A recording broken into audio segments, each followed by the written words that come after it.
Hello, I'm Ali Jennings and welcome to this video tutorial on how to enhance the colours of a wildlife shot. Here we've got an image of a kingfisher, and what we're going to take a look at is how to use selective colour enhancement to boost the colours of the feathers. So if we take a quick look at the original shot, we can see the colours are slightly subdued, and what we're going to do is use various hue saturation enhancements just to boost those colours. So by the time we've finished, we'll end up with a shot that looks just like this. Okay, so we'll go straight into it. So back to the original image. And what we want to start off by doing is just to duplicate our background layer. So if we go over to our background layer over on the right hand side and just drag and drop that onto the new layer icon. Another way you can do that is just to right click on the layer and just select duplicate layer. Now before we go on, we want to just check that we have neutralized any color casts. So we're going to open up the info palette first of all. So if we go up to window, down to info, and here we have our info palette. Basically we're just going to keep an eye on the RGB values just here on the top left. Now if I drag over the image, we can see those RGB values change. And what we want to do is to use levels and the grey point pipette just to neutralize any color casts. So if we go over to our layers palette, select levels, then we want to choose our grey point pipette, and then if we drag over the image we can see those RGB values change as we move the pipette across the image. And what we're looking for is RGB values which are all roughly the same. Now having it zoomed out like that, it's a little bit difficult to pinpoint areas. So I'm just going to go Control and plus, that's Option plus on a Mac. What I'm looking for is a nice grey area of the image where all of the values, the RGB values, are roughly the same. So just about there, they all vary between about 120 and 105. And now if I click onto the image, just do a preview before and after, and we can just see that some of those colours have neutralised just a little bit. Hasn't been too much of a change, but we now know we've corrected any colour casts. So I'll just click OK to confirm that. Now what I want to do is start my selective colour enhancement. So the first thing I want to do is just to select the sky. So if I click back onto our background copy layer, pick the magic wand tool, make sure the tolerance is up at 32, just click once, and very quickly that'll select the sky area. Now I don't have to be too accurate with it, but I basically just want to protect the sky from any colour enhancements that I'm going to apply at the moment.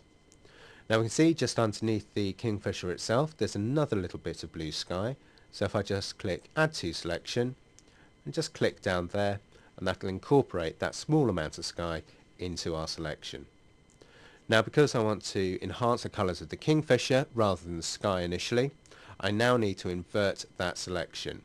So I can invert the selection by holding down Shift, Control and I, or if I go up to Select and just choose Inverse, and that'll do exactly the same job.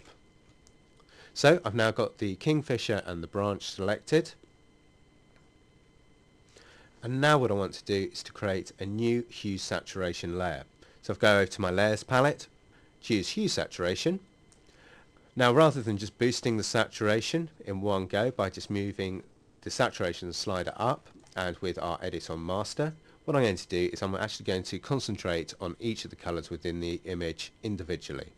So first of all I'm going to take a look at the reds. So if I use the edit menu and select reds, and I just want to boost the saturation there up to about 45, and you can really see the enhancement of the feathers here. If I just click the preview off and back on, you can really see the change that that has made. Now I'm going to go down to greens, and again just going to boost those up, not quite so much, to about 20, and I'll also do the cyans and take those up probably to about 35, 40, and you can really see the feathers on the top of his head and on his wings there really stand out. Okay, when I'm happy with that I'll just click OK. And now what I want to do is to select the sky area. Now I could just click the magic wand tool and just reselect that, or I can just hover over the hue saturation layer mask, hold down Control and that'll instantly reselect the layer mask. Now that I've remade my selection, I want to inverse that. So again, it's Control, Shift and I. And now that I've got the sky area selected, I'm just going to create a new hue saturation layer. I'm going to boost the sky colour up to about between 40 and 50. And what I want to do is just make sure that I don't introduce too much noise into that sky. So once I'm happy with that, just click OK to confirm. Now the sky itself is quite flat, and just for a little bit of interest I want to just burn in the edges, and that'll just draw our attention straight into the kingfisher itself. So if I click background copy, then I want to select the burn tool. I want to change my range to midtones, quite a nice large brush, and I want to check that my exposure is just at 5%. Now, so that I can see all around the image, I'm just going to zoom out a little bit. Use the square bracket tools to increase or decrease the size of my brush. And then very quickly, I'm just going to go around the edges of the picture. And as we can see, that's just burning it in slightly and sort of creating a bit of a halo around the kingfisher itself. I now need to flatten those 4 layers down. So if I hold down Shift, click on the top layer, and you'll see all of those 4 layers selected. Then just go Control E, and that'll flatten those down. And the final step is really just to sharpen the kingfisher. So again, what I'm going to do is just to duplicate the background layer, then go up to Enhance, choose Adjust Sharpness. And when you're sharpening, you should always make sure that your preview window is at 100%. What I want to do is adjust the amount and the radius to sharpen the image. Now before I click OK, I just want to make sure I've clicked the Refine tab. I then click OK to apply the sharpening to the picture itself. Now if I quickly just check on quality, I want to zoom into the picture, and I've gone to 200%, and I can just see a little bit of noise in the background there. And if I check the image before I sharpened, the noise is a lot less. So if I switch that hue saturation copy layer back on, and what I want to do is just to reduce the sharpening on the background. Now I can do that again by very quickly zooming out, just selecting the magic wand tool, switch off the top 2 layers, go back to my background layer, and very quickly select the sky.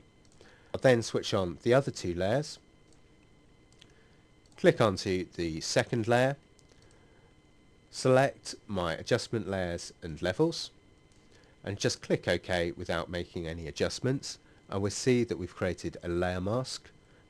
Then just holding down Alt and hovering in between the 2 layers, I'll just left click, and that'll clip the levels layer to the sharpened layer. What that's done is it's removed the sharpening from the kingfisher, and the sharpening is still happening on the background. So what I want to do is just to invert that mask. So if I click onto the mask and go Control I, and we can instantly see the kingfisher itself has suddenly sharpened, whereas the background has had sharpening removed and now looks a lot smoother and has removed the influence of noise. If I just zoom out, what I'll do finally is just to flatten those layers down. So make sure they're all selected, and then just go Control E to flatten them down. I can now compare before and after. And now you can see the final image and how selective colour enhancement has really helped to increase the vibrancy of this wildlife shot.